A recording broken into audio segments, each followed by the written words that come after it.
11 апреля 2021 года состоятся выборы депутатов местной Кенеши и референдум – всенародное голосование. В день голосования избиратель, придя на избирательный участок, при входе в помещение пройдет температурный контроль, продезинфицирует руки и получит одноразовую маску. Важно! Соблюдайте дистанцию перед входом и внутри помещения для голосования. Для того, чтобы проголосовать, избиратель должен предъявить любой вид паспорта гражданина Кыргызской республики.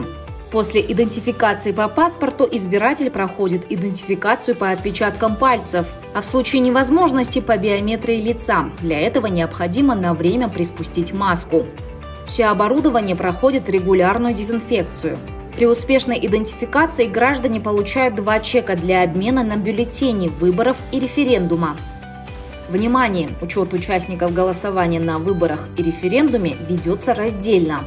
Члены комиссии вносят информацию об избирателе в бумажных списках избирателей и участников референдума и выдают бюллетени для голосования на выборах депутатов местных Кенеши и референдума, либо один из них, если вы участвуете в одном голосовании. Тайное голосование гарантируется Конституцией и законами Кыргызской республики. После этого бюллетень опускается в соответствующие автоматически считывающие урны в ВАСУ выборов депутатов местных Кенешей или в ВАСУ референдума. Запрещается фото- и видеофиксация, а также выносить бюллетени из избирательного участка. Голосуйте свободно.